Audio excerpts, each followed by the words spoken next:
അസ്സലാമു അലൈക്കും വറഹ്മത്തുള്ളാഹി. അസ്സലാമു അലൈക്കും വറഹ്മത്തുള്ളാഹി. പോരാ ഞാനൊരു ടെസ്റ്റ് അടിക്കട്ടെ. ഇത് നല്ല ബിസ്മില്ലാ അൽഹംദുലില്ലാ വസ്സലാത്തു വസ്സലാമു അലാ റസൂലില്ലാ വഅലാ ആലിഹി വസഹ്ബിഹി വമൻ വാല. ഓക്കെ, നല്ല സന്തോഷമുള്ളൊരു ദിവസമാണ്. രണ്ട് കാരണം. ഒന്ന്, വളരെ നിറഞ്ഞ ഒരു സദസ്സ് കേരളത്തിൻ്റെ പുറത്ത് വിസ്ഡം ഇസ്ലാമിക് ഓർഗനൈസേഷൻ്റെ കൂട്ടായ്മ സംഘടിപ്പിക്കുന്നു എന്നൊരു സന്തോഷം. രണ്ടാമത്തേത്, യാത്ര ചെയ്ത് വന്നപ്പോൾ ഇങ്ങോട്ടേക്കുള്ള യാത്ര ആരംഭിച്ചത് മുതൽ ഒരുപാട് പുതിയ അനുഭവങ്ങൾ ഇങ്ങനെ കിട്ടിക്കൊണ്ടിരുന്നൊരു യാത്രയായിരുന്നു. അപ്പോൾ അതിൻ്റെ ഒരു സന്തോഷം. പിന്നെ നല്ല പ്ലസൻറ്റ് വെതറാണ്, അതിൻ്റെ ഒരു സന്തോഷം. അപ്പോൾ ആദ്യം എനിക്കൊരു എൻ്റെ സംസാരത്തിലേക്ക് കടക്കുന്നതിന് മുമ്പ് ഒരു സെക്കൻഡിൽ കുറഞ്ഞ സമയം നമുക്കൊരു പിൻ ഡ്രോപ്പ് സൈലൻറ്റ് സാധ്യമാണെന്നൊന്ന് ചെക്ക് ചെയ്യാൻ വേണ്ടിയിട്ടാണ്. ആളിങ്ങനെ ഭയങ്കര സൈലൻ്റായി നിൽക്കുന്ന ഒരു കണ്ടീഷൻ. പറ്റോ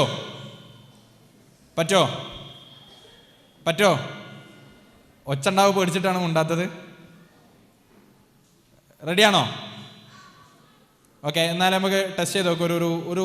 ഒരു കുറച്ച് സമയം, ഇങ്ങനെ 5 വരെയൊക്കെ എണ്ണത്ര സമയം പിൻ ഡ്രോപ്പ് സൈലൻ്റ് ആയിരിക്കണം. Okay, let's go.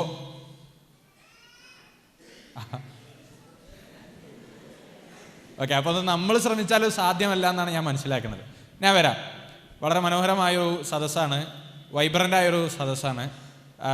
ഞാൻ എല്ലായ്പ്പോഴും ഇങ്ങനത്തെ പ്രോഗ്രാമുകളൊക്കെ ഉണ്ടാകുമ്പോൾ തുടങ്ങുന്ന വളരെ ക്ലീശ ചോദ്യം കൊണ്ടാണ് ഞാൻ തുടങ്ങുന്നത്. ക്ലീശ ചോദ്യമാണ്, നമ്മളൊക്കെ കുറേ കേട്ടിട്ടുണ്ടാകും. ഇവിടെ അത് ഇടാൻ പറ്റില്ല. ഇതാണ് ചോദ്യം. എന്താണ്, what is the purpose of life? നിങ്ങൾ എഴുതണ്ട. ജീവിതത്തിൻ്റെ പർപ്പസ് എന്താണ്? What is the purpose of life? ഈ ചോദ്യം ഇതുവരെ കേൾക്കാത്ത ആരെങ്കിലും ഉണ്ടോ? ഇതുവരെ ആയിട്ടും ഈ ചോദ്യം കേൾക്കാത്ത ആരെങ്കിലും ഉണ്ടോ? സാധ്യതയില്ല. വളരെ ക്ലീശ ചോദ്യമാണ്. എല്ലാ പരിപാടികൾക്കും നമ്മൾ കേൾക്കുന്ന ചോദ്യമാണ്, what is the purpose of the ലൈഫിന്. ഇവിടെ ഇപ്പം മൈക്ക് ഇങ്ങനെ തന്നാൽ പല ഉത്തരങ്ങളും ചിലപ്പോൾ കിട്ടുന്നുണ്ടാകും. പക്ഷെ ഞാൻ അതിന് മുതിർന്നില്ല. എൻ്റെ ടൈം കുറച്ച് കൺസ്ട്രെയിൻ ആയതുകൊണ്ട് ഞാൻ അത് ചെയ്യുന്നില്ല. പക്ഷേ ഞാനൊരു സാധ്യതയുള്ള ഒരു ആൻസർ ഞാൻ പറയാണ്. ഇവിടെയുള്ള ആൺകുട്ടികളും പെൺകുട്ടികളൊക്കെ പറയാൻ സാധ്യതയുള്ളൊരു ആൻസർ ഞാനിവിടെ പിന്നെ ഇവിടെ അത് വരും എന്നാണ് വിചാരിക്കുന്നത്. അപ്പോൾ അതിനോട് ഒബ്ജക്റ്റ് ചെയ്യാൻ ആരെങ്കിലും ഉണ്ടെങ്കിൽ കൈമുന്തിക്കണം. നിങ്ങൾ അവിടെ നിന്ന് സംസാരിക്കാൻ പാടില്ല. എനിക്കിവിടെ ഇങ്ങനെ നിന്നാൽ നിങ്ങൾ സംസാരിക്കുന്നതൊക്കെ വളരെ കൃത്യമായിട്ട് കാണാൻ പറ്റും. അപ്പോൾ ഇതിൻ്റെ കയ്യിലുള്ളത് കോഡ്ലെസ് ആയതുകൊണ്ട് വേറൊരു ഉപകാരം, എനിക്ക് അങ്ങോട്ടൊക്കെ വരാൻ പറ്റും. അതുകൊണ്ട് നിങ്ങൾ സംസാരിക്കുന്നുണ്ടെങ്കിൽ നമുക്ക് ഒന്നിച്ച് സംസാരിക്കാം. മൈക്ക് നിങ്ങൾക്ക് ഞാൻ തന്നിട്ട് ഞാൻ കേട്ടിരിക്കും. ഓക്കെ, അപ്പോൾ ഞാനിവിടെ what is the purpose of life എന്ന ചോദ്യത്തിന് സാധാരണ പറയാറുള്ള ഒരുപാട് ചോദ്യത്തിൽ നമുക്കൊക്കെ കൺവിൻസ് ആകാവുന്ന ഒരു ഉത്തരം ഞാൻ ഇവിടെ ഇത് വരുമോ? റെഡിയാണോ? ഓക്കെ, ഞാൻ പറയാം. നമ്മൾ സമയത്ത് പോകണില്ല, ഞാൻ പറയാം. അതിന് ഒബ്ജക്റ്റ് ചെയ്യാൻ ആരെങ്കിലും ഉണ്ടെങ്കിൽ കൈ പൊന്തിക്കണം. ഞാൻ പറയുന്നു, ഒരു മനുഷ്യൻ്റെ കേട്ടോ, മുസ്ലിം എന്നൊന്നും വ്യത്യാസമില്ല, മുസ്ലിം എന്നോ നോൺ മുസ്ലിം എന്നോ വ്യത്യാസമില്ല, ആണെന്നോ പെണ്ണെന്നോ വ്യത്യാസമില്ല, സ്റ്റുഡൻ്റ് ആണോ അല്ലെങ്കിൽ ഒരു പാരൻ്റ് ആണോ എന്നൊന്നും വ്യത്യാസമില്ല. ഒരു മനുഷ്യൻ്റെ പർപ്പസ് ഓഫ് ലൈഫ് എന്ന് പറയുന്നത് ഹാപ്പിനെസ് ആണ് എന്നതാണ് എൻ്റെ സ്റ്റേറ്റ്മെൻറ്റ്. ഹാപ്പിനെസ് ആണ് ജീവിതത്തിലെ പർപ്പസ് ഓഫ് ലൈഫ്. ഒരു മനുഷ്യൻ എന്തിനു ജീവിക്കുന്നു? ടു ബി ഹാപ്പി എന്നതാണ് ഞാൻ പറയുന്ന സ്റ്റേറ്റ്മെൻറ്റ്. അതിന് ഒബ്ജക്റ്റ് ചെയ്യാൻ ആരെങ്കിലും ഉണ്ടെങ്കിൽ കൈപൊന്തിക്കണം. ആ സ്റ്റേറ്റ്മെൻറ്റിന് ഒബ്ജക്റ്റ് ചെയ്യാൻ ആരെങ്കിലും ഉണ്ടെങ്കിൽ കൈപൊന്തിക്കണം. കൈപൊന്തിക്കുക എന്ന് പറഞ്ഞാൽ എപ്പോഴും ചുരുങ്ങിയത് തലൻ്റെ മുകളിലേക്കെങ്കിലും കൈപൊന്തിക്കണം, എന്നാലേ പൊന്തിച്ചിക്കണമെന്ന് മനസ്സിലാവുള്ളൂ. ഇല്ലല്ലേ? ആരും ഒബ്ജക്റ്റ് ചെയ്യണില്ല. അപ്പോൾ നിങ്ങളെല്ലാവരും അംഗീകരിക്കുന്നുണ്ട്. പക്ഷെ ഞാൻ പറയുന്നു, എല്ലാവരും ഒന്നും അംഗീകരിച്ചിട്ടൊന്നുമല്ല. ചിലവരുടെ മനസ്സിലുള്ളത് ഈ ചെങ്ങായി ഒന്ന് വേഗം നിർത്തി കിട്ടിയാൽ അടുത്തത് ലഞ്ചിൻ്റെ സമയമാണ്, ഈ സമയത്ത് ഉരുട്ടി ഓരോന്ന് ചോദിക്കുകയാണ് എന്ന് വിചാരിക്കുന്ന ഉറപ്പായിട്ടും ഇവിടെ ഉണ്ട്. അതേപോലെ പർപ്പസ് ഓഫ് ലൈഫ് അത് ഇങ്ങനത്തെ blah I am not interested എന്ന് മനസ്സിലാക്കണ കുറേ ആളുകൾ ഇവിടെ ഉണ്ട്. ഞാൻ അവരുടെ മുഖത്ത് നിന്ന് അതൊക്കെ വായിച്ചെടുക്കുന്നുണ്ട്. ഞാൻ പറഞ്ഞ ഒരു 30 മിനിറ്റ് സമയം തന്നാൽ നമുക്കൊരു ചെറിയ വളരെ രസകരമായി ഇങ്ങനെ സംസാരിച്ച് പോകാമെന്നാണ് ഞാൻ വിചാരിക്കുന്നത്. അപ്പോൾ purpose of life to be happy ആണ് എന്നതിനെ നമ്മൾ ആരും ഒബ്ജക്റ്റ് ചെയ്യണില്ല, അല്ലേ? മനുഷ്യൻ, അതാണായാലും പെണ്ണായാലും ഏത് മതസ്ഥനായാലും അവൻ ഹാപ്പി ആവുക എന്നതാണ് അവൻ്റെ ജീവിതത്തിൻ്റെ ലക്ഷ്യം എന്നത് നമ്മളെല്ലാവരും എന്താ പറയുക, യുനാനിമസ്ലി അങ്ങനെയല്ല പറയാം, ഐക്യകണ്ഠേന നമ്മളെല്ലാവരും തീരുമാനിച്ചിരിക്കുകയാണ്. പക്ഷെ അതിൻ്റെ 2 പ്രശ്നം ഞാൻ പറയാം. 2 പ്രശ്നം. ഒന്ന്, നമ്മൾ ചെയ്യുന്ന എല്ലാ കാര്യവും നമ്മുടെ ഹാപ്പിനെസ്സിനാണ് എന്ന് നമ്മളെ തന്നെ പറഞ്ഞ് പറ്റിച്ചിട്ടുണ്ട്. അതൊരു നമ്മളെന്താ പറയുക, we are faking ourselves. നമ്മളെ തന്നെ ഫേക്ക് ചെയ്ത് ബോധ്യപ്പെടുത്താണ് എന്ത്, we are finding our happiness. ഇവിടെ കുറച്ച് ചിത്രങ്ങൾ ഉണ്ടായിരുന്നു ഞാൻ തയ്യാറാക്കി കൊണ്ടുവന്നത്. ഇപ്പോൾ നമ്മുടെ എന്താ പറയുക, നമ്മുടെ വൈബുള്ള കുട്ടികളുണ്ടല്ലോ, ആൺകുട്ടിയായാലും പെൺകുട്ടിയായാലും ഒക്കെ തന്ത വൈബല്ലാത്ത കുട്ടികളെ കണ്ടാൽ എങ്ങനെ മനസ്സിലാക്കാന്ന് ചോദിച്ചാൽ എന്താണ് പറയാ, എന്താണ് 5 സ്ലീവ് ഡ്രസ്സോ അല്ലേ, എന്താ പറയാ എന്താണ് സ്ലീവ് 5 ടീഷർട്ട് അങ്ങനെ എന്തോ ആണ്. ഞാൻ സെർച്ച് ചെയ്തിരുന്നു, ഇപ്പോൾ പെട്ടെന്ന് ഓർമ്മ കിട്ടുന്നില്ല. അഥവാ ഉദ്ദേശം എത്രയേ ഉള്ളൂ, ഷോൾഡറിൽ നിന്ന് ഇങ്ങനെ അത്യാവശ്യം തൂങ്ങി നിൽക്കുന്ന ടീഷർട്ട്, ബാഗി ടീഷർട്ട്, അല്ലെങ്കിൽ ഷോൾഡർ ഡൗൺ ടീഷർട്ട് അല്ലെ. അതുപോലെ തന്നെ കൊറിയൻ സ്റ്റൈലിൽ മുടിയൊക്കെ വാരുക, കണ്ണടൊക്കെ വെക്കുക, നന്നായി മേക്കപ്പ് ഒക്കെ ചെയ്യുക. അതേപോലെ തന്നെ പെൺകുട്ടികളെ സംബന്ധിച്ച് ഇതേപോലത്തെ ഡ്രസ്സുകളുണ്ട്, അതേപോലെ കോസ്മെറ്റിക് ഉപകരണങ്ങളുണ്ട്. അപ്പം ഞാൻ ഇതുപോലെയുള്ളൊരു ബ്രോ, 4 ആൾക്ക് ഇടാൻ പറ്റുന്ന ജീൻസും ഇങ്ങനെ തൂങ്ങി നിൽക്കുന്ന ഒരു ടീഷർട്ടൊക്കെ നിൽക്കുന്ന ഒരു ബ്രോനെ നമ്മൾ വിളിച്ചിട്ട്, എന്താണ് ബ്രോ ഇങ്ങനെ ഡ്രസ്സ് ഇടാൻ കാരണം എന്ന് ചോദിച്ചാൽ എന്താ പറയുക, ഇതിൻ്റെ ഇഷ്ടമാണ്, എൻ്റെ ഹാപ്പിനെസ്, ഇതാണ് എൻ്റെ ഇഷ്ടം, എൻ്റെ സൗകര്യം ഇതാണ് എന്ന് പറയും. മേക്കപ്പ് ഇടുന്ന കുട്ടികളുണ്ട്, മേക്കപ്പ് ഇടുന്ന കുട്ടികൾ ലിപ്സ്റ്റിക് ഇട്ടുകൊണ്ടിരിക്കുന്ന കുട്ടികളോട് ചോദിച്ചാൽ അവർ പറയും ഹാപ്പിനെസ്, ഇതാണ് എൻ്റെ ഹാപ്പിനെസ് അല്ലേ. വീഡിയോ ഗെയിം കളിക്കുന്ന കുട്ടി ഇതാണ് എൻ്റെ ഹാപ്പിനെസ്. ഇങ്ങനെ സോൺ. ഇതൊക്കെ നമ്മളെങ്ങനെ ആരോ പറഞ്ഞു പറ്റിച്ചതാണ്, നമ്മളെ തന്നെ കിട്ടുന്നൊരു ഫേക്ക് ചെയ്യാണ്. ഞാൻ ആലോചിച്ച് നോക്കുകയാണ്, പെൺകുട്ടികളുടെ ഇപ്പോൾ കല്യാണത്തിൻ്റെ സമയത്ത് ഒരുപാട് ഇവൻറ്റ്സ് ഉണ്ടല്ലോ, അതിൽ ഭയങ്കര രസകരം എന്ന് പറയുന്നത് കാണാൻ രസകരമൊന്നുമല്ല കേട്ടോ. ഞാൻ പറയുന്നത് അവരുടെ രസകരമായൊരു അറ്റയറക്കെട്ട് വരുന്ന ഒരു പെൺകുട്ടി എന്താ ഇടുന്നത്, പിന്നെ പൊന്തിച്ച് നടക്കാൻ അഥവാ വെയിറ്റ് താങ്ങാൻ കഴിയാത്ത അത്ര വലുപ്പമുള്ള ഡ്രസ്സും. എന്നിട്ട് ചോദിക്കുകയാണ്, ഒലു എടുക്കൽ നിർബന്ധമുണ്ടോ, ഒരു ബ്രൈഡോ ഗ്രൂമോ എന്താ പറയാൻ എനിക്കറിയില്ല, പെൺകുട്ടി ഒലു എടുക്കൽ നിർബന്ധമാണോ, എന്തുകൊണ്ട് ഈ മേക്കപ്പൊക്കെ കൂടെ ഇട്ടിട്ട് ഒലു എടുക്കാൻ കഴിയില്ല, അപ്പോൾ തയമ്മും ചെയ്താൽ മതിയോ എന്നാണ് കുട്ടികൾ ചോദിക്കുന്നത്. ഇങ്ങനെ ചോദിക്കാൻ ഇങ്ങോട്ട് കഷ്ടപ്പെടുകയാണ്. മേത്ത് പൊട്ടിയൊക്കെ തേച്ചല്ലെങ്കിൽ ഇങ്ങനെ മേക്കപ്പൊക്കെ ചെയ്തടക്കുന്നവർ, ഇത് അവരുടെ ഒരു കൺവീനിയൻസും അല്ല, അവർക്കൊന്നും അതൊരു പിന്നെ കംഫർട്ട് ഒട്ടും നൽകണില്ല. പക്ഷെ അവർ പറയാം എന്താ, അത് നമ്മളെ കംഫർട്ടാണ്, നമ്മളെ ഹാപ്പിനെസ് ആണ് എന്നാണ് പറയാം. അപ്പം ഞാൻ പറയുന്നു, ഇത് നമ്മളെ ഒരു വളരെ സ്ട്രാറ്റജിക്കായ മാർക്കറ്റ് ആവശ്യത്തിന് വേണ്ടി നമ്മളെ പറഞ്ഞ് പറ്റിച്ചതാണ് എന്ന് ഞാൻ പറയല്ല കേട്ടോ. എനിക്കിവിടെ ആ വീഡിയോ പ്ലേ ചെയ്യാൻ പറ്റൂലേ, ഇൻസ്റ്റാഗ്രാമിൽ വന്നോ, ഇൻസ്റ്റാഗ്രാമിൽ 423 മില്യൺ ഫോളോവേഴ്സ് ഉള്ള ഒരു പാട്ടുകാരിയുണ്ട്. ഞാൻ ഭാഗ്യവശാൽ ഹംദു സ്വലാത്ത് പറഞ്ഞ് തുടങ്ങിയതുകൊണ്ട് ആളെ പേര് എനിക്കിവിടെ പറയാൻ പറ്റില്ല, അത്ര പരിശുദ്ധമായൊരു വ്യക്തിയല്ല. 423 മില്യൺ ഫോളോവേഴ്സ് എന്ന് പറഞ്ഞാൽ 1K അല്ല. എനിക്കൊക്കെ ഇപ്പോൾ എത്ര, ഞാൻ തുടങ്ങിയിട്ട് ഒരു 8-10 കൊല്ലമായി, മെനക്കെട്ട് മുക്കി മൂടിയിട്ട് ആകെ 1K ഫോളോവേഴ്സ് ഉള്ളൂ, 1.5K ഫോളോവേഴ്സ് ഉള്ളൂ. നമ്മളെ സംഘടന എന്തൊക്കെ രൂപത്തിൽ പ്രൊമോഷൻ വർക്ക് എടുക്കുന്നു, ഇപ്പോഴും 25K ഫോളോവേഴ്സാണുള്ളത്. ഞാൻ പറഞ്ഞത് 100K അല്ല, 200K അല്ല, 400K അല്ല, 1 മില്യൺ അല്ല, 200 മില്യൺ അല്ല. ലോകത്ത് തന്നെ ഏറ്റവും കൂടുതൽ ഫോളോവേഴ്സ് ഉള്ള അക്കൗണ്ടുകളിൽ ഒന്നാണ്. 423 മില്യൺ ഫോളോവേഴ്സ് ഉള്ള ഒരു മ്യൂസീഷ്യൻ ഉണ്ട്, ഒരു പെണ്ണാണ്, ഒരു മ്യൂസീഷ്യൻ ഉണ്ട്. അവർ പറയുന്ന ഒരു വാചകം നമുക്കൊന്ന് കേൾക്കാം. കേൾക്കില്ലല്ലോ, കേട്ടോ.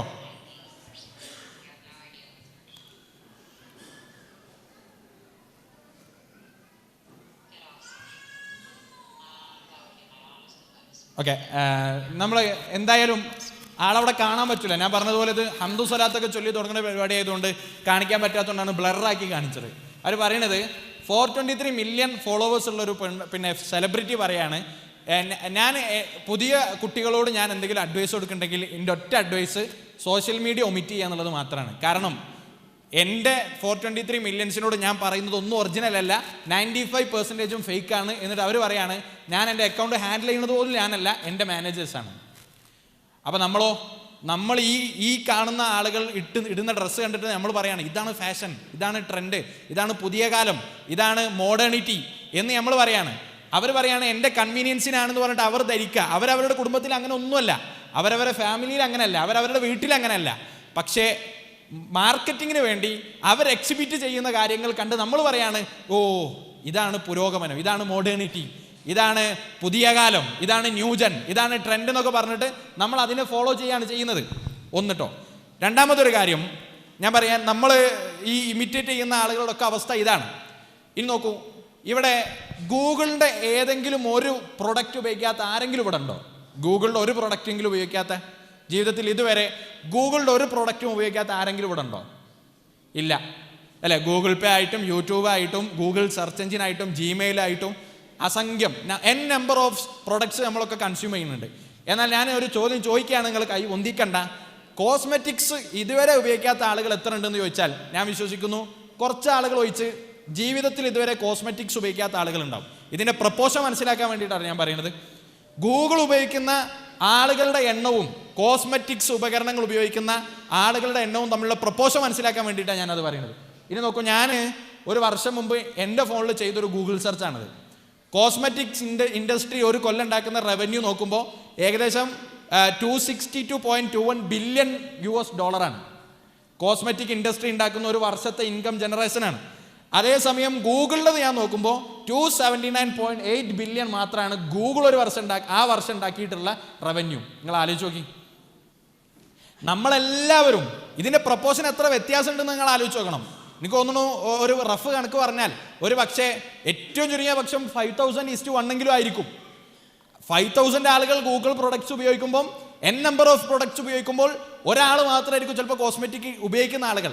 ആ കണക്ക് വെച്ച് നമ്മൾ നോക്കുമ്പോഴാണ് നമ്മൾ പറയുന്നത് ഗൂഗിൾ ഉണ്ടാക്കുന്നതിനേക്കാൾ വളരെ കുറഞ്ഞ വ്യത്യാസം മാത്രമാണ് കോസ്മെറ്റിക് ഇൻഡസ്ട്രി ഉണ്ടാക്കുന്ന അവരുടെ റവന്യൂ എന്ന് പറയുന്നത്. അതുകൊണ്ട് നമ്മൾ ന്യൂജനാണെന്ന് മനസ്സിലാക്കുന്ന, നമ്മൾ കൺവീനിയൻസ് ആണ് എന്ന് പറയുന്ന, നമ്മൾ ഫോളോ ചെയ്യാൻ ശ്രമിക്കുന്ന, നമ്മൾ ഇമിറ്റേറ്റ് ചെയ്യാൻ ശ്രമിക്കുന്നതൊക്കെ മാർക്കറ്റിംഗ് തന്ത്രങ്ങൾക്ക് വേണ്ടി ഉണ്ടാക്കി തന്നിട്ടുള്ള ചില ഗിമ്മിക്കുകൾക്ക് മുന്നിൽ നമ്മൾ തന്നെ സ്വയം സമർപ്പിക്കുകയാണ്. എന്നിട്ട് നമ്മൾ പറയും എന്ത്? ഓ, ദിസ് ഈസ് ഫ്രീഡം, ഇതാണ് സംഭവം, ഇതാണ് മോഡേണിറ്റി, ഇതാണ് ട്രെൻഡ് എന്നൊക്കെ നമ്മൾ പറയും, നമ്മളെ കൊണ്ട് പറയിപ്പിക്കും. എന്നിട്ട് നമ്മൾ അവർ രൂപകൽപ്പന ചെയ്ത, അവർ ഡിസൈൻ ചെയ്ത ഡ്രസ്സ് നമ്മൾ ഇടും, അവർ ഡിസൈൻ ചെയ്ത സ്റ്റോറികൾ നമ്മൾ എക്സിബിറ്റ് ചെയ്യും. എന്നാൽ ഇവരോ ഇതൊന്നും അല്ലാത്ത ലോകത്ത് മുന്നോട്ട് പോവുകയാണ്. അപ്പോൾ എൻ്റെ ഒന്നാമത്തെ argument, V are faking our selves. നമ്മളെ തന്നെ പറ്റിക്കുകയാണ്. എന്ത്? ഹാപ്പിനെസ് കണ്ടെത്താനാണ് നമ്മൾ ചെയ്യുന്ന കാര്യങ്ങളെന്നൊക്കെ പറഞ്ഞു. ഒന്നാമത്തെ കാര്യം. രണ്ടാമത്തെ കാര്യം ഞാൻ പറയുന്നു, ടു ബി ഹാപ്പി എന്ന് പറയുന്നത് ലോജിക്കലി കറക്റ്റ് അല്ല, ലോജിക്കലി വലിയ അബദ്ധമാണ്, അല്ലെങ്കിൽ ലോജിക്കലി ബ്ലണ്ടറാണ്. മനുഷ്യൻ്റെ ജീവിത ലക്ഷ്യം ഹാപ്പിനെസ് ആണ് എന്ന് പറയുന്നത്. ഞാൻ എൻ്റെ സമയത്തിൻ്റെ കുറവുള്ളതുകൊണ്ട് ഒറ്റൊരു ഉദാഹരണം മാത്രം പറയാം. നിങ്ങൾ ആലോചിച്ച് നോക്കി, മനുഷ്യൻ്റെ ജീവിതത്തിൻ്റെ ലക്ഷ്യം സന്തോഷിച്ചിരിക്കലാണെങ്കിൽ കഴിഞ്ഞ 70 കൊല്ലമായി ഫലസ്തീനിലെ ആളുകൾക്ക് സന്തോഷം എന്താണ് എന്നത് അറിയാൻ പോലും കഴിയുന്നില്ല. അവരുടെ കാരണം കൊണ്ടല്ല, ഫലസ്തീനിലെ ജനിച്ചു വീഴുന്ന കുട്ടികളൊന്നും ചെയ്തിട്ടില്ല. പക്ഷേ കഴിഞ്ഞ 70 വർഷമായി 70 ഇയേഴ്സ് അവർക്ക് അവരുടെ ജീവിതത്തിൻ്റെ ഹാപ്പിനെസ് എന്താണ് എന്ന് മനസ്സിലാക്കാൻ പോലും കഴിയാത്ത വിഭാഗം ആളുകളാണ്. എന്നാൽ അവരെ പീഡിപ്പിക്കുന്ന, ടോർച്ചർ ചെയ്യുന്ന, ആൺകുട്ടികളെ പെൺകുട്ടികളെ കൊല്ലുന്ന, പീഡിപ്പിക്കുന്ന, അവരുടെ ഒരു ജനറേഷനെ തന്നെ ഉന്മൂലനം ചെയ്യുന്ന ഇസ്രായേലുകൾ അവർ ചെയ്തുകൊണ്ടിരിക്കുന്നത് എന്താണ്? അവർ ഹാപ്പി ആവാൻ വേണ്ടി കാര്യങ്ങൾ ചെയ്തുകൊണ്ടിരിക്കുകയാണ്. അപ്പം എൻ്റെ ഉദാഹരണം ഇത്ര മാത്രമേ ഉള്ളൂ. മനുഷ്യൻ്റെ ജീവിത ലക്ഷ്യം ഹാപ്പി ആയിരിക്കലാണെന്ന് പറഞ്ഞാൽ അത് എത്താൻ കഴിയാത്ത, അത് പ്രാക്ടിക്കലി പോസിബിൾ അല്ലാത്ത വലിയൊരു വിഭാഗം ആളുകൾ മനുഷ്യരുടെ കൂട്ടത്തിലുണ്ട്. അപ്പോൾ അവരെ മുന്നിൽ കണ്ടുകൊണ്ട് നമ്മൾ പറയണം, ടു ബി ഹാപ്പി എന്ന് പറയുന്നത് ലോജിക്കലി ബ്ലണ്ടറായ ഒരു സൊല്യൂഷൻ, അല്ല ഒരു സ്റ്റേറ്റ്മെൻ്റ് ആണ്. മാത്രമല്ല ഒരു കാര്യം കൂടെ ആലോചിച്ച് നോക്കി, നമ്മൾ മനസ്സിലാക്കുക, ദുനിയാവ് മരണത്തോടുകൂടെ അവസാനിക്കുന്ന ഒന്നാണെങ്കിൽ എന്താണ് ഈ ഫലസ്തീനികൾക്ക് കിട്ടുന്ന, അല്ലെങ്കിൽ ഇസ്രായേലുകൾക്ക് ചെയ്യുന്ന കുറ്റം എന്താണ്? അതിലിപ്പോൾ എന്താ തെറ്റ്? ജീവിതത്തിൽ ഹാപ്പി ആയിരിക്കാൻ വേണ്ടിയിട്ടാണ് നമ്മൾ ജീവിക്കുന്നത് എങ്കിൽ ആ ഹാപ്പിനെസ് കണ്ടെത്താൻ നമ്മൾ എന്തും ചെയ്യണം. അപ്പോൾ ഇസ്രായേലുകാർ അവർക്ക് ഹാപ്പിനെസ് കണ്ടെത്തണമെങ്കിൽ ഫലസ്തീനി കുട്ടികളുടെ രക്തമാണ്, അല്ലെങ്കിൽ അവരുടെ കുട്ടികളെ കൊല്ലലാണ്, അവരുടെ ഉമ്മമാരെ റേപ്പ് ചെയ്യലാണ് അവരുടെ ഹാപ്പിനെസ് എങ്കിൽ അവരത് ചെയ്തോട്ടെ. Why should world blame dum? എന്തിനാണ് ലോകം അവരെ കുറ്റം പറയുന്നത്? എന്ത് അർഹതയാണ് ഉണ്ടാവുക? മാത്രമല്ല, മരണത്തോടുകൂടെ ജീവിതം അവസാനിക്കുമെങ്കിൽ പ്രയാസപ്പെട്ടും നെരുങ്ങിയും ഇല്ലാതെയും കരഞ്ഞും വിശന്നും ദാഹിച്ചും ഭക്ഷണം കിട്ടാതെയും മരിച്ച ഫലസ്തീനിലെ പിഞ്ചുകുഞ്ഞുങ്ങളും അവരുടെ മുഖങ്ങൾ കാലിന് താഴെ വിട്ട് ഞെരിച്ച് ഒരു ദയയുമില്ലാതെ മനുഷ്യത്വവുമില്ലാതെ കൊന്നൊടുക്കുന്ന ഇസ്രായേലുകളും തമ്മിൽ എന്താണ് വ്യത്യാസം? മരിക്കുന്നതോടുകൂടെ അവരൊക്കെ ഈ മണ്ണോടുകൂടെ ചേർന്ന് പോകുമെങ്കിൽ എന്താണ് ഈ ജീവിതത്തിൻ്റെ തന്നെ ഉദ്ദേശം? എവിടെയാണ് ജസ്റ്റിസ് ഉള്ളത്? എവിടെയാണ് ലോകത്ത് ജസ്റ്റിസ് നടക്കുക? അവിടെയാണ് ഇസ്ലാം മുന്നോട്ട് വെക്കുന്ന കാഴ്ചപ്പാടിൻ്റെ വലിയൊരു മഹത്വം നമ്മൾ മനസ്സിലാക്കുക. അതെന്താ? ഇസ്ലാം പറഞ്ഞൊരു മനുഷ്യൻ്റെ ജീവിതത്തിൻ്റെ ലക്ഷ്യം എന്ന് പറഞ്ഞാൽ തിൽക ദാറുൽ ആഖിറ നജഅലുഹ ലാ യുരീദുന ഉലുവൻ ഫിൽ അർദി വലാ ഫസാദ വൽ ആഖിബത്തു ലിൽ മുത്തഖീൻ. മനുഷ്യർ ജീവിക്കുന്നത് ഇവിടെ നിന്ന് കാര്യങ്ങൾ ചെയ്തു പോകാനല്ല. ഇവിടെ നിന്ന് ഒരു മില്ലി സെക്കൻഡ് തിന്മ ചെയ്തവൻ ആ തിന്മക്കുള്ള പ്രതിഫലം വാങ്ങും. ഇവിടെ നിന്ന് ഒരു മില്ലി സെക്കൻഡ് നന്മ ചെയ്തവർ അതിനുള്ള പ്രതിഫലവും വാങ്ങും. എന്നിട്ട് അല്ലാഹു സുബ്ഹാനഹു വ തആല പറയാണ്, മൻ ജാ ബിൽ ഹസനതി ഫലഹു ഖൈറും മിൻഹ. ആരാണോ നന്മ ചെയ്യുന്നത് ആ നന്മ അവനുണ്ട്, അതിന്റെ കൂലി ഇവിടെ നിന്നൊന്നും കിട്ടിയിട്ടില്ലെങ്കിലും പരലോകത്ത് അവന് കിട്ടും. അതുകൊണ്ട് സമാധാനിക്കാം. നമ്മൾ ചെയ്യുന്ന നന്മകൾ ആരും അംഗീകരിച്ചിട്ടില്ലെങ്കിലും, ആരും നമുക്ക് വേണ്ടി എന്തെങ്കിലുമൊക്കെ ദുനിയാവിൽ നിന്ന് ചെയ്തു തന്നിട്ടില്ലെങ്കിലും നമുക്ക് സമാധാനിക്കാം. കാരണം എന്താ? ഒന്നും നഷ്ടപ്പെട്ടു പോകുന്നില്ല, അവർക്ക് തിരിച്ചു കിട്ടും. അതുകൊണ്ട് ഫലസ്തീനികൾ അവരാത്മാഭിമാനബോധത്തോടുകൂടെ ഇനിയും വർഷങ്ങൾ ജീവിക്കും. അവരുടെ ജനറേഷനുകളെ ഇല്ലായ്മ ചെയ്താലും അവരുടെ മനസ്സിലുള്ളത് തിന്മ ചെയ്ത, ഞങ്ങളെ കുടുംബത്തെ ഇല്ലായ്മ ചെയ്ത ഇസ്രായേലുകാരോട് അള്ളാഹു ചോദിക്കും, ഈ പീഡനങ്ങൾ അനുഭവിക്കേണ്ടി വരുന്ന ഞങ്ങൾക്ക് പ്രതിഫലവും നൽകും എന്നൊരു വലിയ ആദർശം ഉണ്ടാകുമ്പോൾ മാത്രമാണ് ജീവിക്കാൻ തന്നെ ഒരു മനുഷ്യന് സാധിക്കുക. ഏത് സാഹചര്യത്തിലുള്ള മനുഷ്യരെ സംബന്ധിച്ചും ജീവിക്കാനുള്ള കാരണം ഇസ്ലാമിലുണ്ട്. അപ്പോൾ നോക്കൂ, നമ്മൾ ഒന്നാമത് പറഞ്ഞു വെച്ച നമ്മളൊക്കെ ബ്രെയിൻ വാഷ് ചെയ്ത, ഞാനിവിടെ ചോദിച്ചപ്പോൾ നിങ്ങളെല്ലാവരും ടു ബി ഹാപ്പി ആവലാണ് ജീവിതത്തിൻ്റെ ലക്ഷ്യം, പർപ്പസ് എന്നത് നിങ്ങളെല്ലാവരും സത്യസന്ധമായി പറഞ്ഞതാണെങ്കിൽ നിങ്ങൾ ആലോചിച്ച് നോക്കി, നമ്മളെപ്പോലും ബ്രെയിൻ വാഷ് ചെയ്തത് എത്ര വിഡ്ഢിത്തമായ അല്ലെങ്കിൽ എത്ര സ്റ്റുപ്പിഡിറ്റി നിറഞ്ഞിട്ടുള്ള ഒരു സ്റ്റേറ്റ്മെൻ്റാണ് നമ്മളടക്കം അംഗീകരിച്ചത്. അവിടെയാണ് നമ്മൾ തിരിച്ചു മനസ്സിലാക്കേണ്ടത്, ഹാപ്പി ആയിരിക്കലല്ല ജീവിതത്തിൻ്റെ ലക്ഷ്യം. മറിച്ച് എന്താണ്? ജീവിതം അവസാനിക്കുന്നതോടുകൂടെ തുടങ്ങുന്ന ഒരു റിയൽ ലൈഫ് ഉണ്ട്. അവിടെ അള്ളാഹു നമ്മളോട് ചോദിക്കും, കണക്ക് ചോദിക്കും, പ്രവർത്തനങ്ങളെ പരിശോധിക്കും. അവിടെ മറുപടി പറയാനാണ് ഒരു മനുഷ്യൻ ജീവിക്കേണ്ടത് എന്ന ആർക്കും തള്ളിക്കളയാൻ പറ്റാത്ത ഒരു നിർദ്ദേശത്തെ നമ്മൾ മുന്നിൽ വെക്കുന്നത്. ഇനി അത് മുന്നിൽ വെച്ചുകൊണ്ട് നമ്മൾ ചിന്തിക്കേണ്ട ചില കാര്യങ്ങൾ ഞാൻ പറയാണ്. ഒന്നാമത്തെ കാര്യം, റസൂലുള്ളാഹി സ്വല്ലല്ലാഹു അലൈഹി വസല്ലം ഒരിക്കൽ മദീനത്തെ മക്ബറയിലേക്ക് പ്രവേശിക്കുമ്പോൾ പറഞ്ഞു എന്നാണ്. അബൂബക്കർ സിദ്ദീഖ് റളിയല്ലാഹു അൻഹു കൂടെയുണ്ട്. വദിത്തു, ഞാൻ സ്നേഹിക്കുന്നു, ഞാൻ ആഗ്രഹിക്കുന്നു, ഞാൻ ഇഷ്ടപ്പെടുന്നു, എൻ്റെ അസ്ഹാബുകളെ കാണാൻ ഞാൻ താല്പര്യപ്പെടുന്നു എന്ന് നബി സല്ലല്ലാഹു അലൈഹി വസല്ലം ഒരിക്കൽ ഇങ്ങനെ മക്ബറിലേക്ക് കയറുമ്പോൾ പറഞ്ഞു എന്നാണ്. എനിക്ക് എൻ്റെ ആളുകളെ കാണാൻ ഞാൻ താല്പര്യപ്പെടുന്നു. അപ്പം അബൂബക്കർ സിദ്ദീഖ് റളിയല്ലാഹു അൻഹു തിരിച്ചു ചോദിച്ചു, പ്രവാചകരെ, ഞങ്ങൾ അങ്ങയുടെ സഹോദരങ്ങളല്ലേ, ഇഖ്വാനുകളല്ലേ, ബ്രദേഴ്സ് അല്ലേ, ഞങ്ങൾ അങ്ങ് കാണുന്നുണ്ടല്ലോ, പിന്നെ ഏത് ആളുകളെ കാണാനാണ് അങ്ങ് സ്നേഹിക്കുന്നത്, ഇഷ്ടപ്പെടുന്നത്? അപ്പം നബി സല്ലല്ലാഹു അലൈഹി വസല്ലം പറഞ്ഞു, നിങ്ങൾ എൻ്റെ സ്വഹാബിമാരാണ്, എൻ്റെ കൂടെ ജീവിക്കുന്നതാണ്, എൻ്റെ കൂടെ ഉള്ളവരാണ്. ഞാൻ കാണാൻ ഇഷ്ടപ്പെടുന്നത് എന്നെ കണ്ടിട്ടില്ലാത്ത, എന്നിൽ വിശ്വസിക്കുന്ന ഒരു വിഭാഗം ആളുകൾ. ഈ ടീൻ സ്പേസിൽ ഇരിക്കുന്ന വിദ്യാർത്ഥി സുഹൃത്തുക്കളെ, അത് എന്നെക്കുറിച്ചാണ്, അത് നിങ്ങളെക്കുറിച്ചാണ്, അതും ലോകത്തുള്ള ഈ കാലഘട്ടത്തിലെ പ്രവാചകന്റെ കാലഘട്ടത്തിന് ശേഷമുള്ള മുഴുവൻ മുസ്ലിമീങ്ങളെയും കുറിച്ചാണ്. നമ്മളെ കാണാൻ പ്രവാചകൻ ഇഷ്ടപ്പെട്ടിരുന്നു. മാത്രമല്ല, നബി സല്ലല്ലാഹു അലൈഹി വസല്ലമയുടെ ജീവിതത്തിലെ ഏറ്റവും പ്രധാനപ്പെട്ട സമയങ്ങൾ നമുക്ക് വേണ്ടി പ്രവാചകൻ മാറ്റിവെച്ചിരുന്നു. ഒരിക്കൽ ആയിഷ ബീവി റളിയല്ലാഹു അൻഹയുടെ മടിയിൽ തല വെച്ചിങ്ങനെ പ്രവാചകൻ കിടക്കുമ്പോൾ നബി സല്ലല്ലാഹു അലൈഹി വസല്ലം പ്രാർത്ഥിച്ചു, അല്ലാഹുമ്മ ഗ്ഫിർ ലി ആയിഷ മാ തഖദ്ദമഹ വമാ തഅഖറഹ എന്ന് പ്രാർത്ഥിച്ചു. അല്ലാഹുവേ, ആയിഷ ബീവി റളിയല്ലാഹു അൻഹയ്ക്ക് അവരുടെ ജീവിതത്തിൽ കഴിഞ്ഞു പോയതും വരാനിരിക്കുന്നതുമായ എല്ലാ തിന്മകളും പുറത്തു കൊടുക്കണേ എന്ന് നബി പ്രാർത്ഥിച്ചു. ആയിഷ ബീവിക്ക് ഭയങ്കര സന്തോഷമായി. ആരാ പ്രാർത്ഥിക്കുന്നത്? റസൂലുള്ളാഹി സ്വല്ലല്ലാഹു അലൈഹി വസല്ലം പ്രാർത്ഥിക്കുകയാണ്. പ്രവാചകന്റെ ആ പ്രാർത്ഥന കേട്ടപ്പോൾ ആയിഷ ബീവിക്ക് ഭയങ്കര സന്തോഷമായി. ആയിഷ ബീവിയുടെ സന്തോഷം കണ്ട് പ്രവാചകൻ ചോദിച്ചു, ഭയങ്കര സന്തോഷമായില്ലേ എന്ന് ചോദിച്ചു. അവർ പറഞ്ഞു, പിന്നെ പ്രവാചകരെ സന്തോഷിക്കാതെ ലോകത്തിന്റെ പ്രവാചകൻ എൻ്റെ കഴിഞ്ഞതും വരാനിരിക്കുന്നതുമായ തെറ്റുകൾ പൊറുക്കാൻ വേണ്ടി പ്രാർത്ഥിച്ചിട്ടുണ്ടെങ്കിൽ എനിക്ക് എന്ത് സന്തോഷമായിരിക്കും? അപ്പം നബി സല്ലല്ലാഹു അലൈഹി വസല്ലം തിരിച്ചു പറഞ്ഞു, എന്നാൽ അറിയൂ ആയിഷ, എല്ലാ ദിവസത്തെയും 5 വക്ത് നിസ്കാരത്തിന് ശേഷം എൻ്റെ ഉമ്മത്തിന് വേണ്ടി ഞാൻ ഈ പ്രാർത്ഥന പ്രാർത്ഥിക്കുന്നുണ്ട്. നിങ്ങൾ ആലോചിച്ച് നോക്കി, ഇന്ന് സുബഹി നിസ്കാരം കഴിഞ്ഞ് ഞാനും നിങ്ങളും എൻ്റെ പാപങ്ങൾ പൊറുക്കാൻ വേണ്ടി ചോദിച്ചിട്ടില്ല. പക്ഷെ നമ്മുടെ പ്രവാചകൻ 5 ദിവസവും എല്ലാ നേരവും എനിക്കും നിങ്ങൾക്കും വേണ്ടി പ്രാർത്ഥിച്ചിട്ടുണ്ട്. അങ്ങനെ നമ്മളെ ഇഷ്ടപ്പെടുന്ന പ്രവാചകന്റെ ജീവിതവും ചരിത്രവും സുന്നത്തും ഒക്കെ ഒരു ഭാഗത്തുണ്ട്. മറുഭാഗത്തോ മാർക്കറ്റിങ്ങിന് വേണ്ടി, നമ്മളെ വെച്ച് മാർക്കറ്റിങ്ങിന് വേണ്ടി, ഇൻകം ജനറേറ്റ് ചെയ്യാൻ വേണ്ടി ഉണ്ടാക്കി വെച്ച ടൂളുകളായ സെലിബ്രിറ്റീസ് ഉണ്ട്. നമ്മൾക്ക് ആരെയാണ് താല്പര്യം? ആരെയാണ് നമ്മൾ സ്വീകരിക്കുന്നത്? ആരെയാണ് നമ്മൾ കൂടെ ചേർക്കുന്നത് എന്ന ചോദ്യത്തോടു കൂടെയാണ് ടീൻ സ്പേസിൻ്റെ ഈ സെഷൻ ഇവിടെ അവസാനിക്കുക. പ്രിയപ്പെട്ട വിദ്യാർത്ഥി സുഹൃത്തുക്കളെ, നമ്മൾ 1000 വട്ടം ചിന്തിക്കണം. എന്നെ പ്രവാചകന് ഇഷ്ടമായിരുന്നു, നിങ്ങളെ പ്രവാചകന് ഇഷ്ടമായിരുന്നു, നമുക്ക് വേണ്ടി നബി പ്രാർത്ഥിച്ചിട്ടുണ്ട്. നബിയുടെ ജീവിതത്തിൽ എന്തെല്ലാം പ്രയാസങ്ങൾ ഉണ്ടായോ അതൊക്കെ നമുക്ക് കൂടി വേണ്ടി പ്രവാചകൻ ചെയ്തതാണ്. എന്നിട്ട് ആ പ്രവാചകനെ കുറിച്ചുള്ള നമ്മുടെ വിവരം എന്താണ്? സുന്നത്തിനോടുള്ള നമ്മുടെ പ്രതിബദ്ധത എന്താണ്? ഇനി നമ്മളെ ഒന്നും അറിയാത്ത, നമ്മളോടൊരു കമ്മിറ്റ്മെൻറ്റും ഇല്ലാത്ത, നമ്മളെ വെറും ഇൻകം ജനറേഷൻ ടൂളുകൾ മാത്രമായി കാണുന്ന സെലിബ്രിറ്റീസിനോടും അങ്ങനെ അജണ്ടകൾ സെറ്റ് ചെയ്യുന്നവരോടുമുള്ള നമ്മുടെ ആറ്റിറ്റ്യൂഡ് എന്താണ്? അതുകൊണ്ട് ഞാൻ ചില കാര്യങ്ങൾ മാത്രം പെട്ടെന്ന് പറഞ്ഞ് അവസാനിപ്പിക്കുകയാണ്. ഒന്നാമത്തെ കാര്യം, ഇസ്ലാമിനെ കുറിച്ച് നമ്മുടെ കാഴ്ചപ്പാട്. ഇപ്പം മുസ്ലിം എന്ന് പറഞ്ഞാൽ, ഇസ്ലാം എന്ന് പറഞ്ഞാൽ അത് കേവലം നിസ്കാരം, നോമ്പ്, ഖുർആൻ പാരായണം, അതൊക്കെയാണ്. ദീൻ എന്ന് പറഞ്ഞാൽ അതൊക്കെയാണ്. ദീൻ എന്ന് പറഞ്ഞാൽ നിസ്കാരം, നോമ്പ്, ഖുർആനോത്ത്, പ്രാർത്ഥന, ദിക്ർ, മദ്രസ, ഇങ്ങനെയുള്ളതൊക്കെ ദീനാണ്. എന്നാൽ ഒരു മുസ്ലിമിനെ സംബന്ധിച്ച് ഡ്രസ്സിങ്ങും സംസാരവും പിന്നെ പണം ചെലവഴിക്കുന്നതും ഇങ്ങനെ തുടങ്ങിയിട്ടുള്ള നമ്പർ ഓഫ് കാര്യങ്ങൾ, അതൊന്നും റിലീജിയൻ അല്ല, അതൊക്കെ എൻ്റെ പ്രൈവറ്റ് ലൈഫാണ് എന്ന് നമ്മൾ വിചാരിക്കുന്നുണ്ടെങ്കിൽ എഡിറ്റിംഗ് നമ്മൾ തുടങ്ങേണ്ടത് അവിടെ നിന്നാണ്.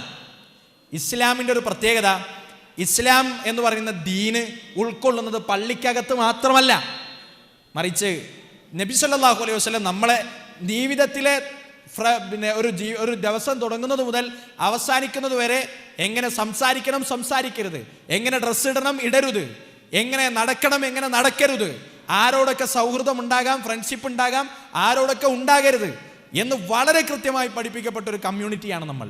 അതുകൊണ്ട് ഒരു മുസ്ലിം എന്ന് പറഞ്ഞാൽ ആരാണ്? നോമ്പ് നോക്കും, നിസ്കരിക്കും, എന്നാൽ പ്രൈവറ്റ് ലൈഫിലേക്ക് വരുമ്പോൾ ഡ്രസ്സിങ്, അല്ലെങ്കിൽ സംസാരം, അല്ലെങ്കിൽ പിന്നെ നമ്മുടെ ഒരു ഫ്രണ്ട്ഷിപ്പ്, ഇവിടെയൊന്നും ഇസ്ലാമിൻ്റെ അടയാളങ്ങളും ദീനും ഒന്നും കാത്തു സൂക്ഷിക്കുന്നില്ലെങ്കിൽ നമ്മളോടാണ് അള്ളാഹു പറഞ്ഞത്, ഉദ്ഖുലൂ ഫിസ്സിൽമി കാഫ, പരിപൂർണമായ ഇസ്ലാമിലേക്ക് നിങ്ങൾ കടന്നു വരണം എന്ന് അള്ളാഹു സുബ്ഹാനഹു വ തആല പറഞ്ഞത് നമ്മളോടാണ് എന്ന് നമ്മൾ മനസ്സിലാക്കണം. നമുക്കൊരു ഇസ്സത്ത് ഉണ്ടാക്കണം. ആ ഇസ്സത്ത് എന്താണെന്നറിയോ? ഖാദിസിയ യുദ്ധം എന്ന് പറഞ്ഞിട്ടൊരു യുദ്ധമുണ്ട് ഇസ്ലാമിക ചരിത്രത്തിൽ. ഖാദിസിയ എന്ന് പറഞ്ഞിട്ടൊരു യുദ്ധമുണ്ട്. ഖാദിസിയ യുദ്ധം ഇസ്ലാമിൻ്റെ ഭാഗത്ത് നിന്ന് നയിക്കുന്നത് സഅദ് ബിൻ അബി വഖാസ് റളിയല്ലാഹു അൻഹു ആണ്. മറുഭാഗത്ത് റുസ്തം എന്ന് പറയുന്ന മനുഷ്യനാണ് മറുഭാഗത്ത് ഇസ്ലാമിൻ്റെ ശത്രു സൈന്യത്തെ നയിക്കുന്നത്. അപ്പോൾ യുദ്ധത്തിൽ വിജയിക്കുന്ന അല്ലെങ്കിൽ അതിലേക്ക് കടക്കുന്നതിൻ്റെ മുമ്പ് റുസ്തമിൻ്റെ കൊട്ടാരത്തിൽ ചെന്ന് നടക്കുന്ന ചില സംഭാഷണമുണ്ട്. റിബിഇ റളിയല്ലാഹു അൻഹുവിനെ സഅദ് റളിയല്ലാഹു അൻഹു ഏൽപ്പിക്കാണ്. എന്ത്? ഒരു വഫ്ദായി ഒരു ഡ്യൂട്ടി ഏൽപ്പിച്ച് അസൈൻ ചെയ്ത് പറഞ്ഞേക്കാണ്. റുസ്തമിൻ്റെ കൊട്ടാരത്തിൽ ചെന്ന് ഇസ്ലാമിനെ പരിചയപ്പെടുത്തണം. അപ്പോൾ റുസ്തമിൻ്റെ കൊട്ടാരത്തിൻ്റെ വാതിൽക്കൽ റിബിഇ റളിയല്ലാഹു അൻഹു നിൽക്കുന്ന ഒരു ചരിത്രമുണ്ട് ഇസ്ലാമിൽ. റിബിഇ റളിയല്ലാഹു അൻഹുവിൻ്റെ ഡ്രസ്സൊക്കെ ഇങ്ങനെ പിങ്ങി കീറിപ്പോയിട്ടുണ്ട്, പഴയതായിട്ട് ഇങ്ങനെ ഫെയ്ഡൊക്കെ വന്ന് കീറിപ്പോയിട്ടുണ്ട്. കയ്യിലൊരു വാളുണ്ട്, പക്ഷെ ആ വാളിന് അത്ര മൂർച്ചൊന്നുമില്ല, പൊട്ടിയിട്ടൊക്കെ ഉണ്ട്. ഇതൊക്കെ ആയിട്ട് ഭയങ്കര സെക്യൂരിറ്റി ഉള്ള റുസ്തമിൻ്റെ കൊട്ടാരത്തിൻ്റെ പുറത്ത് റിബിഇ റളിയല്ലാഹു അൻഹു ഇങ്ങനെ നിൽക്കുകയാണ്. അപ്പോൾ ചോദിച്ചു, ഈ ആരാണ്? അദ്ദേഹം പറഞ്ഞു, ഞാൻ നിങ്ങളുടെ അമീർ റുസ്തം വിളിച്ചിട്ട് സംസാരിക്കാൻ വേണ്ടി വന്നതാണ്. അപ്പോൾ ഈ നിൽക്കുന്ന പട്ടാളക്കാർക്ക് അല്ലെങ്കിൽ പിന്നെ സെക്യൂരിറ്റിക്കാർക്ക് ഇദ്ദേഹത്തിൻ്റെ ഡ്രസ്സും ഇദ്ദേഹത്തിൻ്റെ സംസാരം ഒന്നും കണ്ടിട്ട് പിടിക്കണില്ല. ഈ കൊട്ടാരത്തിലേക്കൊന്നും കയറാൻ യോഗ്യതയില്ല എന്നവർ പറയാണ്. പക്ഷെ റുസ്തം ആണ് വിളിച്ചത് എന്നതുകൊണ്ട് കയറ്റി വിട്ടു. റുസ്തമിൻ്റെ മുന്നിൽ ചെന്നുകൊണ്ട് റുസ്തം ചോദിക്കുകയാണ്, എന്താണ് നിങ്ങളുടെ ആവശ്യം? അപ്പോൾ അദ്ദേഹം പറഞ്ഞു, ഞാൻ അള്ളാഹുവിനെ പരിചയപ്പെടുത്താൻ വേണ്ടി വന്നതാണ്. അപ്പോൾ അങ്ങനെയുള്ള കാര്യങ്ങളൊക്കെ പറഞ്ഞു. എന്നിട്ട് റിബിഇ റളിയല്ലാഹു അൻഹു മടങ്ങിപ്പോയപ്പോൾ റുസ്തം അദ്ദേഹത്തിൻ്റെ ലീഡേഴ്സിനൊക്കെ വിളിച്ചിട്ട് ഒരു ഡിസ്കഷൻ നടത്തുകയാണ്. എന്താണ് നമ്മൾ എടുക്കേണ്ട സ്റ്റാൻഡ് എന്ന് ചോദിക്കുകയാണ്. അപ്പോൾ ആളുകൾ പറഞ്ഞു, നമ്മളത് കെയർ തന്നെ ചെയ്യണ്ട. കാരണം നോക്കൂ, ഡ്രസ്സ് പോലും നല്ലോണം ധരിക്കാനില്ലാത്ത, ഒരു ആയുധം പോലും നേരെ പിടിക്കാൻ വകുപ്പില്ലാത്ത, അതിനുള്ള ഒരു സൗകര്യം പോലും ഇല്ലാത്തൊരു വിഭാഗത്തെ നമ്മൾ എന്തിനാണ് പേടിക്കുന്നത് എന്നതായിരുന്നു പൊതുവെ ആളുകൾ പറഞ്ഞ സംസാരം. പക്ഷെ റുസ്തം പറഞ്ഞു, വസ്ത്രം കീറിയിട്ടുണ്ടെങ്കിലും കയ്യിൽ ആയുധം പൊട്ടിയിട്ടുണ്ടെങ്കിലും നേരോടെ അല്ലെങ്കിൽ പിന്നെ നടുവളയ്ക്കാതെ ആരുടെ മുന്നിലും കുനിഞ്ഞു നിൽക്കാതെ അവർ പറഞ്ഞ ആദർശത്തിനൊരു ശക്തിയുണ്ട് എന്ന് തിരിച്ചു പറഞ്ഞു. എന്ന് പറഞ്ഞാൽ പിന്നീട് അന്വേഷിക്കുകയാണ്, ഇതൊന്നുമില്ലെങ്കിലും എല്ലാ പവർഫുള്ളായ ഒരു കൊട്ടാരത്തിലേക്ക് കയറി പോകാൻ റിബിഇ റളിയല്ലാഹു അൻഹുവിനെ പ്രേരിപ്പിച്ച ഘടകം എന്തായിരുന്നു എന്ന് അന്വേഷിക്കുമ്പോൾ റിബിഇ റളിയല്ലാഹു അൻഹു പറയുന്ന ഒരു വാചകമുണ്ട്, അത് ലോകത്തെ സൃഷ്ടിച്ച് പരിപാലിക്കുന്ന റബ്ബിൻ്റെ മുന്നിൽ മാത്രം സുജൂദ് ചെയ്യുന്ന ഞാൻ വേറെ ആരെയും പേടിക്കേണ്ട കാര്യമില്ല എന്ന ആത്മാഭിമാന ബോധമാണ്. ഞാൻ പറഞ്ഞു വരുന്നത്, നമ്മൾ കുറച്ചൊക്കെ ഒന്ന് പിന്നെ മോഡസ്റ്റി എന്ന് നമ്മൾ പറയല്ലോ, മോഡസ്റ്റി അഥവാ എന്താ, ഇസ്ലാം പഠിപ്പിച്ചൊരു വസ്ത്രമുണ്ട്, ഇസ്ലാം പഠിപ്പിച്ച ഒരു റിലേഷൻഷിപ്പിൻ്റെ ഒക്കെ ഒരു മര്യാദയുണ്ട്, സംസാരത്തിൻ്റെ ഒരു മര്യാദയുണ്ട്, എന്ത് കാണാം കാണരുത് എന്ന് ഇസ്ലാം പഠിപ്പിച്ചൊരു മര്യാദയുണ്ട്. എല്ലാ സെലിബ്രേഷനിലും പോയി തലയിടുകയും ആഘോഷിക്കുകയും അതൊക്കെ സ്റ്റാറ്റസ് ഇടുകയും ചെയ്യുന്നവർ അവരല്ല ഇസ്ലാമിൻ്റെ ഒരു അഡ്രസ്സിൽ അറിയപ്പെടേണ്ടത്. മറിച്ച് നമുക്കൊരു നിലപാടുണ്ട്, ഒരു സ്റ്റാറ്റസ് ഉണ്ട്. അതെന്താ? അത് നമ്മൾ ഇസ്ലാം പഠിപ്പിച്ചൊരു സ്റ്റാറ്റസാണ്. അത് പറയുന്നതിലും അത് അങ്ങനെ തന്നെ ഫോളോ ചെയ്യുന്നതിലും നമുക്ക് ലെവലേശം ഒരു കുറവ് ഉണ്ടാകേണ്ട ഒരു കാര്യമില്ല. കാരണം നിങ്ങൾ ആലോചിച്ച് നോക്കി, നമ്മളൊരു ഡ്രസ്സ് എടുക്കാൻ വേണ്ടി പോയി, അവിടെ ഒരു ഡ്രസ്സ് എടുത്ത് വന്നു. അപ്പോൾ ആ ഡ്രസ്സ് നമ്മളെ പാരൻസ് പറഞ്ഞെടുപ്പിച്ച ഒരു ഡ്രസ്സാണെന്ന് വിചാരിക്കാം. നമുക്കത് ഇഷ്ടമായിട്ടൊന്നുമില്ല. എങ്കിലെന്താ ഉണ്ടാകുക? പിന്നെ അങ്ങനെ ഒരു ഡ്രസ്സ് നമ്മൾ എടുത്തു വന്നാൽ ആ ഡ്രസ്സ് നമുക്ക് വേഗം പഴയതാവും, വേഗം ചെറുതാവും, വേഗം കളറ് പോവും, അങ്ങനെയൊക്കെ ആയിരിക്കും ഉണ്ടാകുക. എന്നാൽ നേരെ തിരിച്ച് നമ്മൾ തന്നെ ഇഷ്ടപ്പെട്ട ഒരു ഡ്രസ്സ് എടുത്ത് വന്നാലോ, അതാരൊക്കെ അത് പഴയതായിരിക്കുമെന്ന് പറഞ്ഞാലും നമുക്കതൊരു പ്രശ്നമല്ല. ആരൊക്കെ അത് ചെറുതായി എന്ന് പറഞ്ഞാലും നമുക്കതൊരു പ്രശ്നമല്ല. എന്താ? നമുക്കത് ഇഷ്ടപ്പെട്ടതാണ്. ഞാൻ പറയുന്നത്, നമ്മൾ ഈ ഫോളോ ചെയ്യുന്ന ഇസ്ലാമിൻ്റെ കാര്യങ്ങളൊന്നും ആരും നിർബന്ധിച്ച് ചെയ്യേണ്ടതല്ല. റളീതു ബില്ലാഹി റബ്ബൻ വബിൽ ഇസ്ലാമി ദീനൻ വബി മുഹമ്മദിൻ നബിയ്യൻ വറസൂല എന്ന് പ്രഖ്യാപിച്ച ഒരു മുസ്ലിം തൃപ്തിയോടുകൂടെ ചെയ്യേണ്ടതാണ്. അതുകൊണ്ട് ആര് കളിയാക്കിയാലും അത് നമുക്കൊരു പ്രയാസം ഉണ്ടാക്കുകയില്ല. നമ്മുടെ സ്കൂളിലെ എല്ലാവരും നടത്തുന്ന ബർത്ത്ഡേ സെലിബ്രേഷനിൽ നമ്മളില്ല. എന്താ ഇല്ലാത്തത്? അല്ല പറഞ്ഞതുകൊണ്ടാണ് ഇല്ലാത്തത്. അത് അഭിമാനമാണ്, അതൊരു പ്രൗഡാണ്. ഖുർആൻ പറഞ്ഞതുപോലെ വമൻ അഹ്സനു ഖൗലൻ മിമ്മൻ ദആ ഇലല്ലാഹ് വഅമില സ്വാലിഹൻ വഖാല ഇന്നനി മിനൽ മുസ്ലിമീൻ. നിസ്കരിക്കുകയും നോമ്പ് നോക്കുകയും ഒക്കെ ചെയ്യുന്നതോടൊപ്പം ഞാനൊരു മുസ്ലിമാണ് എന്ന് പ്രഖ്യാപിച്ച് ആ മുസ്ലിം ഐഡന്റിറ്റി പാലിക്കുന്നത് ഭയങ്കര പ്രൗഡോടുകൂടെ പറയുന്നവർ അതിനേക്കാൾ ഉത്തമരാരുണ്ട് എന്ന ഖുർആനിന്റെ ചോദ്യം. അതാണ് ഇങ്ങനെ ചരിത്രത്തിലൊക്കെ നമ്മൾ വായിക്കുമ്പോൾ നമുക്ക് ഭയങ്കര ഇൻസ്പയറിംഗ് ആയി കിട്ടുന്ന ഒരു വാചകം. പിന്നെ ചരിത്രങ്ങൾ മൊത്തത്തിൻ്റെയും അതിൻ്റെ ഒരു ആധാരം, അതിൻ്റെ അടിസ്ഥാനം അതാണ്. അതുകൊണ്ട് നമ്മൾ ഒരു കാര്യം ചെയ്യുന്നു, എന്തുകൊണ്ട് ചെയ്യുന്നു? അള്ളാഹു പറഞ്ഞതുകൊണ്ട് ചെയ്യുന്നു. നമ്മളൊരു കാര്യം ചെയ്യുന്നില്ല, ഒരു കാര്യത്തിൽ നമ്മൾ ഇടപെടുന്നില്ല, ഒരു ഫ്രണ്ട്ഷിപ്പ് അത് വേണ്ട എന്ന് നമ്മൾ വെക്കുന്നു, ഒരു സംസാരം അത് പാടില്ല എന്ന് നമ്മൾ വെക്കുന്നു, ഒരു വീഡിയോ കാണുന്നത് പാടില്ല എന്ന് നമ്മൾ വെക്കുന്നു. എന്തുകൊണ്ട് വെക്കുന്നു? ഇസ്ലാം പറഞ്ഞതുകൊണ്ട് വെക്കുന്നു. അങ്ങനെയാകുമ്പോൾ ഒരു വ്യത്യാസം എന്താണെന്നറിയോ? അങ്ങനെ ആകുമ്പോൾ ഒരു വ്യത്യാസം, നമുക്കൊരു ഭയങ്കരമായൊരു ഡിഗ്നിറ്റി ഉണ്ട്. ആ ഡിഗ്നിറ്റി എന്താ? ആര് പറഞ്ഞിട്ടല്ല. അല്ലെങ്കിൽ ചില ആളുകളൊക്കെ ഇന്നോ നാളെയോ ഒന്നാകെ നശിച്ചേക്കാവുന്ന, ഇപ്പോൾ നോക്കി നമ്മൾ കേരളത്തിൽ സിനിമാ ഫീൽഡിൽ ഉണ്ടായ ഭയങ്കര പ്രശ്നം ഉണ്ടായിരുന്നല്ലോ. ഒരു റിപ്പോർട്ട് പുറത്തു വന്നപ്പോൾ എല്ലാ വിഗ്രഹങ്ങളും മുടഞ്ഞു, എല്ലാവരുടെയും തനി നിറം പുറത്തു വന്നു. നമുക്ക് 1000 വട്ടം ഉറപ്പിച്ച് പറയാം, എത്ര പിന്നെ എന്താ പറയാ ചികഞ്ഞന്വേഷിച്ചാലും, എത്ര കൂലങ്കഷമായി ചർച്ച ചെയ്താലും ഒരു പോറൽ പോലും ഏൽക്കാത്ത വ്യക്തിത്വത്തിന്റെ പേഴ്സണാലിറ്റിയുടെ ലീഡർഷിപ്പാണ് നമുക്കുള്ളത്. അത് റസൂലുള്ളാഹി സ്വല്ലല്ലാഹു അലൈഹി വസല്ലമയാണ്. അതുകൊണ്ട് എൻ്റെ മുഖത്ത് താടിയുണ്ട്. അതെന്താ? നബി പറഞ്ഞതുകൊണ്ടാണ്. ഞാൻ ഹിജാബ് ഇട്ടിട്ട് എല്ലായിടത്തേക്ക് പോകുള്ളൂ. എന്താ? അത് ദീന് പറഞ്ഞതുകൊണ്ടാണ് എന്നൊരു അഭിമാന ബോധം പ്രിയപ്പെട്ട വിദ്യാർത്ഥി സുഹൃത്തുക്കളെ നമുക്കുണ്ടാകണം. ഒരൊറ്റ ആയത്തോട് ഓർമ്മിപ്പിച്ച് ഞാൻ അവസാനിപ്പിക്കുകയാണ്. സക്കർ എന്ന് പറയുന്ന നരകത്തിൽ എത്തിച്ചേരുന്ന ആളുകളോട് ചോദിക്കും, മാ സലക്കക്കും ഫീ സക്കർ. വ്യത്യസ്തങ്ങളായ നരകങ്ങളുടെ പേരുകളിൽ ഒന്നാണ് സക്കർ. അപ്പൊ ഈ സക്കർ എന്ന നരകത്തിൽ എത്തിച്ചേർന്ന ആളുകളോട് ചോദിക്കും, മാ സലക്കക്കും ഫീ സക്കർ. എന്താണ് സക്കർ എന്ന് പറയുന്ന നരകത്തിൽ നിങ്ങളെ കൊണ്ടുചെന്ന് എത്തിച്ചത്? അപ്പോൾ അവർ പറയുന്ന കുറേ കാരണങ്ങളുണ്ട്. ലം നക്കു മിനൽ മുസല്ലീൻ, ഞങ്ങൾക്ക് അങ്ങനെ നിസ്കരിക്കുന്ന സ്വഭാവമൊന്നും ഉണ്ടായിരുന്നില്ല. വലം നക്കു നുത്ഇമൽ മിസ്കീൻ, ഞങ്ങളങ്ങനെ പാവപ്പെട്ടവർക്ക് ഭക്ഷണമൊന്നും കൊടുക്കാറുണ്ടായിരുന്നില്ല. അതുപോലെ അവർ പറയുന്ന ഒരു വാചകമാണ് വകുന്നാ നഖൂലു മിനൽ ഖായിലീൻ, നമ്മൾ അങ്ങനെ ഒഴുക്കിൻ്റെ കൂടെ അങ്ങനെ ഒഴുകിപ്പോകുകയായിരുന്നു. എന്താ? എല്ലാവരും സ്റ്റാറ്റസ് ഇടും, അപ്പോൾ നമ്മളും സ്റ്റാറ്റസ് ഇടും. എല്ലാവരും കാര്യങ്ങൾ ചെയ്യും, അപ്പോൾ നമ്മളും കാര്യങ്ങൾ ചെയ്യും. എല്ലാവരും സെലിബ്രേറ്റ് ചെയ്യുന്ന ഒരു സംഗതി ഉണ്ട്, അത് നമ്മളും സെലിബ്രേറ്റ് ചെയ്യും. നമുക്കങ്ങനെ നിലപാടൊന്നുമില്ല. വകുന്നാ നഖൂലു മിനൽ ഖായിലീൻ, എല്ലാവരും ചെയ്യുന്നത് എന്താണോ ആ ഒഴുക്കിൻ്റെ കൂടെ, ആ ചണ്ടിയുടെ കൂടെ ചേർന്ന് നമ്മൾ അതൊക്കെ ചെയ്യുമായിരുന്നു. അങ്ങനെ ചെയ്യുന്നവർ നരകാവകാശികളായി മാറുമെന്നാണ് ഇസ്ലാം നമ്മളെ പഠിപ്പിക്കുന്നത്. അതുകൊണ്ട് നമുക്ക് ആത്മാഭിമാനബോധം ഉണ്ടാകണം. നമ്മൾ ഒന്നാമതും രണ്ടാമതും മൂന്നാമതും മുസ്ലിമാണ്. അള്ളാഹുവിൽ വിശ്വസിച്ച്, പ്രവാചകനിൽ വിശ്വസിച്ച് അള്ളാഹുവിൻ്റെ മുന്നിൽ സുജൂദ് ചെയ്യുന്നവരാണ്. നമ്മളെക്കാൾ ശ്രേഷ്ഠതയുള്ളവർ മറ്റൊരാളുമില്ല. കാരണം ലോകത്ത് മുഴുവൻ സൃഷ്ടിച്ച് പരിപാലിക്കുന്ന റബ്ബിൻ്റെ മുന്നിൽ മാത്രം സുജൂദ് ചെയ്യൂ എന്ന് പ്രഖ്യാപിക്കുന്ന നമ്മളും എല്ലാത്തവരും തമ്മിൽ വ്യത്യാസമുണ്ട്.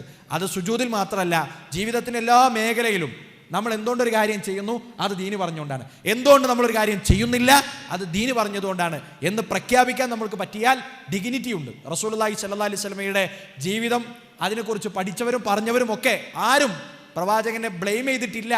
ആരല്ലാതെ കച്ചവട താല്പര്യം, മാർക്കറ്റിംഗ് താല്പര്യത്തോടു കൂടെ നിങ്ങളിങ്ങനെ ഡ്രസ്സ് ഇടുന്നത് സ്വാതന്ത്ര്യത്തിനെതിരാണ് എന്ന് പറയുന്നത്, നമ്മളിങ്ങനെ ഡ്രസ്സ് അയച്ചിട്ടുന്നത് സ്വാതന്ത്ര്യമായതുകൊണ്ടോ അല്ലെങ്കിൽ നമുക്കതുകൊണ്ട് കിട്ടുന്ന സുഖം കൊണ്ടോ ഒന്നുമല്ല. മറിച്ച് എന്തത്രേ ഉള്ളൂ, നമ്മൾ ഡ്രസ്സൊക്കെ ഒന്ന് മാറി അവർ പറയുന്നതിനനുസരിച്ച് ഡ്രസ്സ് ധരിച്ചാലാണ് മാർക്കറ്റിൽ അവർക്ക് ഉപകാരം ഉണ്ടാവുക എന്നതിൻ്റെ ചില ഡാറ്റകൾ കൂടെ മുന്നിൽ വെച്ചുകൊണ്ടാണ് ഞാൻ സംസാരിച്ചത്. അതുകൊണ്ട് പ്രിയപ്പെട്ട വിദ്യാർത്ഥി സുഹൃത്തുക്കളെ, നമ്മൾ ഒന്നാമത് രണ്ടാമത് മൂന്നാമത് മുസ്ലിമീങ്ങളാണ്. ആ ഇജ്ജത്തും അഭിമാനവും കാത്തു സൂക്ഷിച്ചുകൊണ്ട് നമ്മുടെ വേഷവും സംസാരവും ആഘോഷവും ഒക്കെ അങ്ങനെ ഷെയ്പ്പ് ചെയ്തെടുക്കാൻ വേണ്ടി നമ്മൾ പരിശ്രമിക്കണം. അല്ലാഹു സുബ്ഹാനഹു വ തആല അവൻ ഇഷ്ടപ്പെടുന്ന അവൻ്റെ അടിമകളുടെ കൂട്ടത്തിൽ നമ്മെ എല്ലാവരെയും ഉൾപ്പെടുത്തി അനുഗ്രഹിക്കട്ടെ. അസ്സലാമു അലൈക്കും വറഹ്മത്തുള്ളാഹി വബറകാതുഹു.